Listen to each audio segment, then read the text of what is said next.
এই যে আজকে ইরানের প্রেসিডেন্ট মারা যাওয়ার খবর সারা দুনিয়া জানতে পেরেছে না? একটা হেলিকপ্টার বিধ্বস্ত হয়ে তিনি তার সঙ্গীদের সহকারে মৃত্যুবরণ করেছেন। যদিও মৃত্যুটা স্বাভাবিক নাকি অস্বাভাবিক, মানে এটাকে স্বাভাবিকভাবে দুর্ঘটনা নাকি ইসরায়েলের জায়নিস্টদের সুপরিকল্পনা, সেটা সময় স্পষ্ট করবে। আর যদি দুনিয়া স্পষ্ট নাও হয়, কিয়ামতের দিন তো অবশ্যই স্পষ্ট হবে। বহুত আশঙ্কা আছে যে বাস্তবে স্বাভাবিক দুর্ঘটনার শিকার হয় নাই, বরং ইতিপূর্বে যেমন অনেককে টার্গেট কিলিং করা হয়েছে, যেমন প্রেসিডেন্ট জিয়াউল হক, তাকেও হয়তো টার্গেট কিলিং করেছে। বাকি হাকিকত আল্লাহই ভালো জানে, আমরা তো আর গায়েবী বিষয়ে ধারণাপ্রসূত মন্তব্য করতে পারি না। তো ওরা মেরেছে ধরেন একটা কারণে, ওদের মূল ক্ষোভ তো ইসলাম, অন্য কিছু না। এখন কারো পরিচয় শিয়া হোক, কারো পরিচয় সুন্নি হোক, কাফেরদের চোখে শিয়া সুন্নি এগুলো কোনো ব্যাপার না। কাফেরদের চোখে ওদের আগ্রাসনের সামনে যারাই বাধা হবে, ওরা তাকে মারতেই দ্বিধা করবে না। যেমন আল্লাহ রাসূল সাল্লাল্লাহু আলাইহি ওয়াসাল্লাম ভবিষ্যৎবাণী করেছেন, তার উম্মত ভাগ হবে 73 দলে। 73 দলে নবীর ভবিষ্যৎবাণী কখনোই ভুল হতে পারে না। তার মানে উম্মত ভাগ হবেই হবে, মুসলমানদের মধ্যে দলাদলি হবেই হবে। তো এখন এই দলাদলের মধ্যে নবী বলেছেন জান্নাতি দল কয়টা? মাত্র একটা। জাহান্নামী দল কয়টা? বাকি 72টা। জান্নাতি দল কারা? আহলে সুন্নাত ওয়াল জামাত, যারা নবীরে মানে, নবীর আদর্শ মানে, আর সাহাবায়ে কেরামের আদর্শকে মানে। আর তাহলে বাতিল দল কারা? জাহান্নামী দল কারা? যারা নবীর আদর্শ ছাড়ে, সাহাবায়ে কেরামের আদর্শ ছাড়ে। বেশ কথা ক্লিয়ার। তো এখন এই রকম বাতিল যত দল আছে, কাফেররাও যে তাদের সবাইরে ভালোবাসে বিষয়টা এমন না। এদের মধ্যে যারা কাফেরদের সঙ্গে রাজাকারি করে, ওদেরকে বুকে জড়িয়ে নেয়, গোয়েন্দাগিরি করে ওদের পক্ষে, তাদেরকে তো অবশ্যই ভালোবাসে। কিন্তু এদের মধ্যেও কেউ যদি ওদের সাথে দ্বন্দ্ব রাখে, ওদের সাথে যে কোনো বিষয়ে সংঘর্ষে লিপ্ত হয়, অবশ্যই তারা তারেও নিধন করে। তো এই কাফের মুশরিকরা, ইসরায়েলি হোক আমেরিকাই হোক, ওরা আমারে মারলো মূল কারণ ইসলাম, ওরা কোনো শিয়ারে মারলো মূল কারণ ইসলাম। মানে ওদের বিবেচনায় দেখলে ওদের সামনে মূল মাথা ব্যথাই হলো আল্লাহর দিন তথা ইসলাম। এখন আমরা যদি আমাদের আকীদার জায়গা থেকে দেখি, মানে বিষয়টা নিয়ে ঘোলাটে একটা পরিবেশ তৈরি হয়েছে। এজন্য আমি একেবারে ডাইন বা মুপন্নি সবগুলো দিক সামনে রেখে ওই আগের আকীদার পয়েন্টটা ক্লিয়ার করে দিচ্ছি, যে ইমোশন আগে নাকি কোরআন সুন্নাহ আগে, এই বিষয়টা ক্লিয়ার করে দিচ্ছি। যে কাফেররা যখন মারে, ওরা যেহেতু ইসলামকে মাথায় নিয়ে মারে, সুতরাং কাফেরের বিরুদ্ধে মনে শান্তি আর স্বস্তি আনার কোনো সুযোগ নাই, বরং ওর বিরুদ্ধে ময়দান একসঙ্গে লড়তে হবেই হবে। কারণ ওর মাথা ব্যথা ইসলাম নিয়ে, সুতরাং ওর মাথা ব্যথা যেহেতু ইসলাম নিয়ে, সুতরাং প্রয়োজনে ওর বিরুদ্ধে ঐক্যবদ্ধ হয়ে ময়দানে লড়াই করতে হবে। এটাকে আদর্শিক ঐক্য বলে না, এটাকে রাজনৈতিক ঐক্য বলে। আল্লাহ নবী ইহুদিদের 3টা গোত্রের সঙ্গে পর্যন্ত মদিনা সনদে চুক্তি করেন নাই, যে চুক্তির মধ্যে কথা ছিল বহিঃশত্রু আমাদের আক্রমণ করলে তোমরাও আমাদের সাথী হবা, আর তোমাদের উপর কেউ আক্রমণ করলে আমরাও তোমাদের নিরাপত্তা নিশ্চিত করব। তো তার মানে আদর্শ তো এক হয়ে যায় না। কই ইহুদি আর কই মুসলমান, কই নবীজি, কই সাহাবি, আদর্শ ভিন্ন, কিন্তু রাজনীতির প্রয়োজন ঐক্য। এই যে হামাস জিহাদ করছে ফিলিস্তিনের ভূমিতে, এদেরকে বড় একটা সহযোগিতা ইরান দিচ্ছে কিনা? কিসের জন্য দিচ্ছে? যে শিয়ারা সুন্নিদেরকে জান দিয়ে, মন দিয়ে, প্রাণ দিয়ে ভালোবাসতে শুরু করেছে এজন্য? না রে ভাই, এজন্য না, বরং নিজেদের ধান্ধার জন্য, রাজনীতির জন্য, নিজেদের কূটনীতির জন্য। যেমন যখন রাশিয়া বা তৎকালীন সোভিয়েত ইউনিয়নের সাথে আফগানিস্তানে যুদ্ধ হয়েছিল, আপনারা জানেন, সে 80-র দশক। এখানে মুরব্বীরা যারা আছেন হয়তো অনেকের ভালো স্মরণ আছে। 80-র দশকে যখন সোভিয়েত ইউনিয়নের সাথে আফগানিস্তানের যুদ্ধ হয়েছিল, ওই সময় আমেরিকা পর্যন্ত আফগানিস্তানের পক্ষে ছিল নাকি ছিল না? লোক তো এগুলোই, এই মোল্লা মুন্সিরাই, এই হুজুররাই। তখন জঙ্গি বলে নাই, বরং তখন অস্ত্র বিক্রি করেছে, সারা দুনিয়া থেকে লোক গিয়েছে, এগুলো পর্যন্ত দেখে দেখে তাকিয়ে দেখেছে। বাংলাদেশ থেকে অনেকে গিয়ে আফগানিস্তানের হয়ে যুদ্ধ করে নাই? আরে ভাই, করে নাই? করেছে। এগুলো সব দেখেও না দেখার ভান করে থেকেছে। কেন? কারণ সোভিয়েত ইউনিয়ন আমেরিকার শত্রু। তো যদি শত্রুরে মারে সমস্যার কি আছে? আরে হুজুর মানুষ, ব্যাপার না, ওরা মারুক গিয়ে, ওদের পাশে থাকবো কেন? আগে শত্রুরে দমাতে হবে। তো শত্রুও বন্ধু হয়ে যায়, শত্রুও বন্ধু হয়ে যায়। কিন্তু এটা আদর্শের কারণে না, এটা ধান্দার কারণে। তো এখন ইরান যদি হামাসকে সহযোগিতা করে, এ কারণে না যারা সুন্নিদেরকে মহব্বত করতে শুরু করেছে, বরঞ্চ কি কারণে? আরে বলেন না কি কারণে? রাজনৈতিক ধান্দার কারণে। চীন আফগানিস্তানকে সহযোগিতা করে নাই আমেরিকার বিরুদ্ধে যুদ্ধে, এবং এখনো পর্যন্ত যখন অন্যান্য দেশ স্বীকৃতি পর্যন্ত দিতে রাজি না, ওই সময় চীন আর পাকিস্তান এই আফগানিস্তানের পাশে দাঁড়ানোর চেষ্টা করছে না। কিসের কারণে? যে চীন মুসলমানদেরকে দিল দিয়ে মন দিয়ে ভালোবাসতে শুরু করেছে। এজন্য এতই যদি প্রেম প্রীতি থাকে, উইঘুরের বুকে দশক দশক ধরে মুসলমানদেরকে মারছে কোন দুঃখে? তার মানে ওরাও মুসলমানদের মারে, ওরাও জুলুম করে, ওরাও নির্যাতন করে, কিন্তু ধান্দা প্রয়োজনে নম্রতা স্বীকার করে নিতে পারে। বাংলাদেশেও দেখেন না, একবার দেখবেন একদলরে মারে, আবার 2 বছর পর তারই বুকে নিয়ে জড়িয়ে ধরে। মানেটা কি রে ভাই? আগে মারলি, পরে আবার বুকে জড়াইয়া ধরলি, তাহলে আসলে তোর বন্ধু না আসলে তোর শত্রু? বলবে হুজুর, পলিটিক্সের মধ্যে এই সবসময় এক নীতি চলে না। পলিটিক্সের প্রয়োজনে কখনো কাছে টানাও যায়, পলিটিক্সের প্রয়োজনে কখনো ধৈরা মারাও যায়। ভুল হলো ধান্দা। ধান্দা অর্জনের জন্য সব কিছুই করা যায়। এগুলো হয় না, কি হয় না?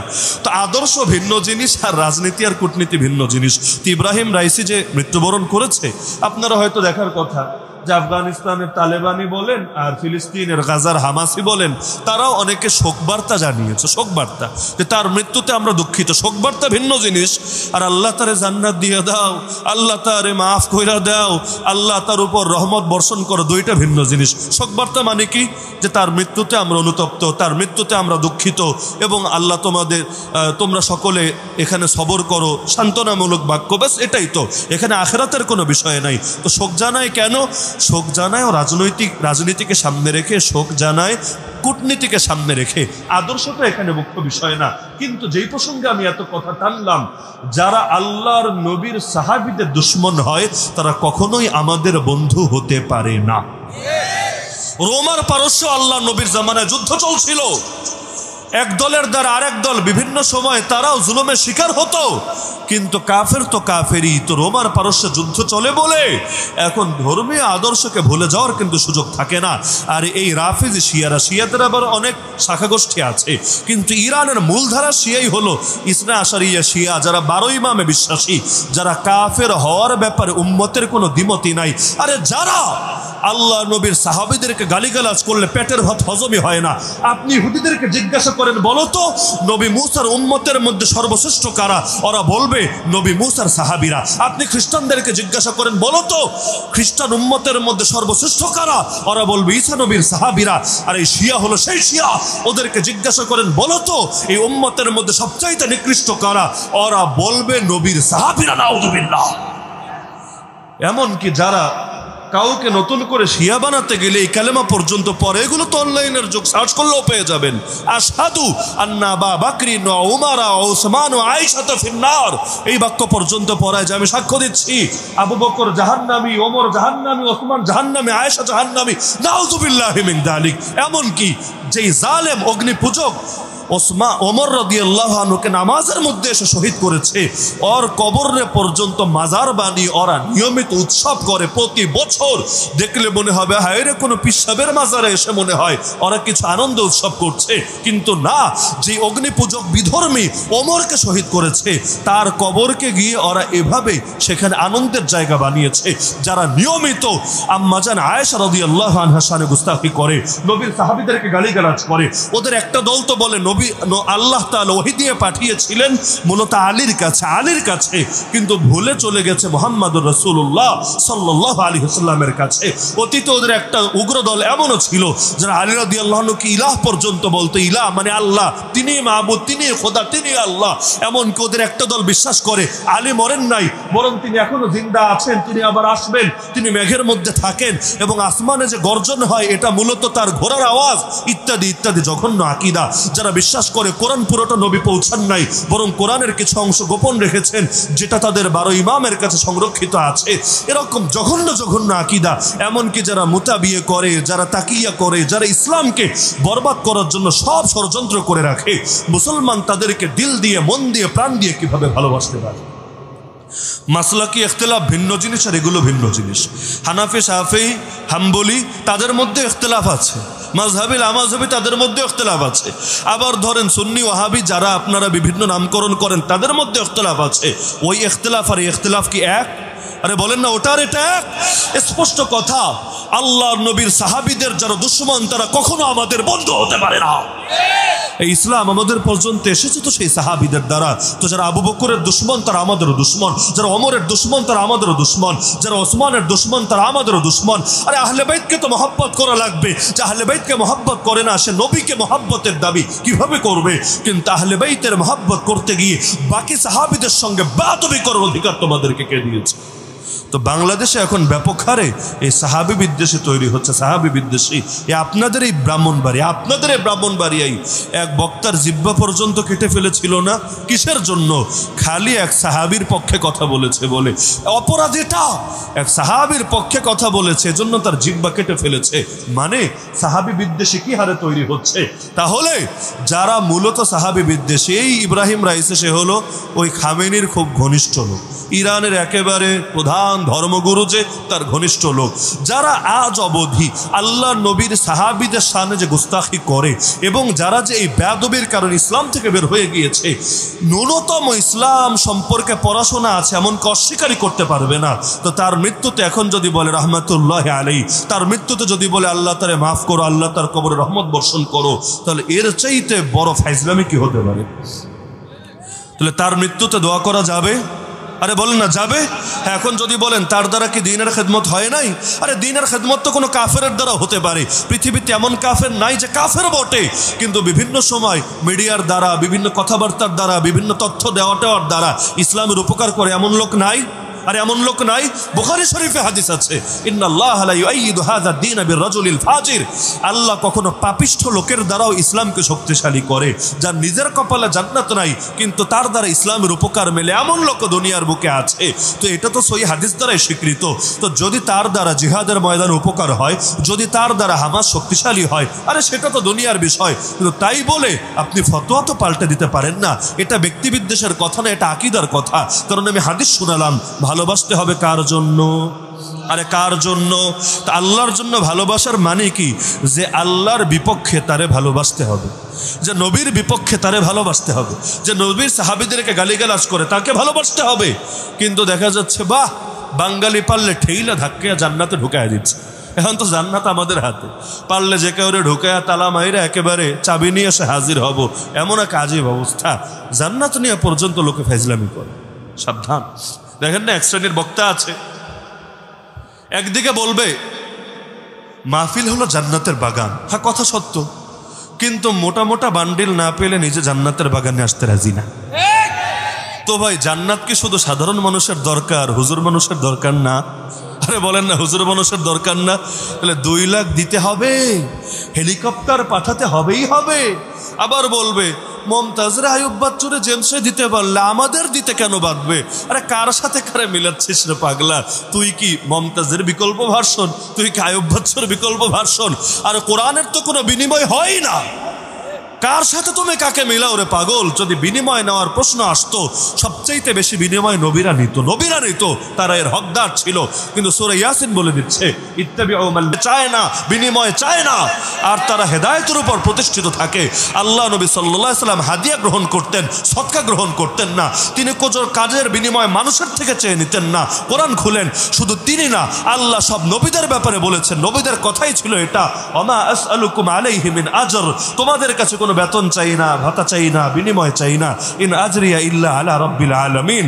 আরে বিনিময় তো আল্লাহ দিবেন, তোরা কিসের বিনিময় দিবি? কোরআনের একটা অক্ষরের বিনিময় তো গোটা দুনিয়া দিয়ে দিলেও হবে না। তো বিনিময় দেবেন কে? আল্লাহ। আর হাদিয়া, সেটা তো হয় মহব্বত থেকে। হাদিয়া তো চেয়ে নেওয়ার জিনিস না। হাদিয়াকে চেয়ে নেওয়া যায়? হাদিয়া কি পুড়িয়ে নেওয়া যায়?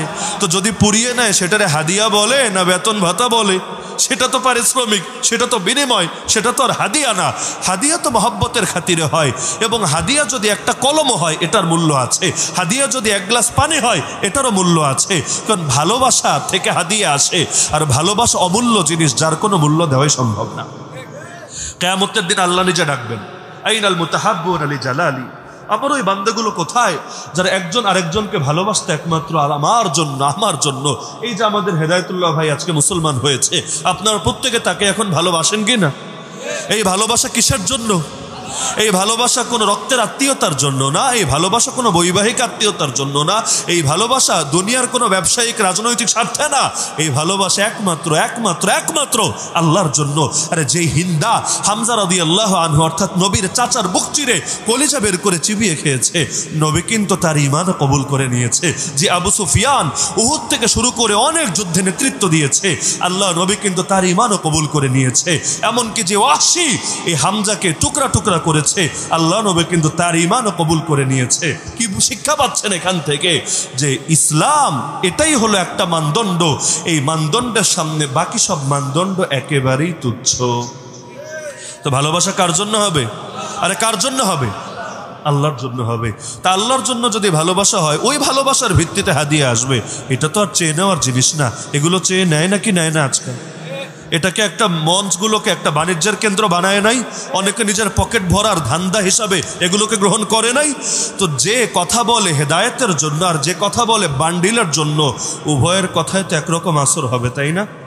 এজন্য মাহফিল বাড়ে কিন্তু হেদায়েতের পথে লোক কমে, মসজিদ বাড়ে মুসল্লি খালি কমে, দেশে জনগণও বাড়ে, মসজিদও বাড়ে, মুসল্লি কমে। আরে হার লাইনে দেখবেন যে মন্দের পাল্লা খালি বাড়ে আর বাড়ে, ভালোর পাল্লা খালি কমে আর কমে আর কমে। কিসের জন্য? এগুলোর পেছনে আমাদের বড় গাফলতি আছে।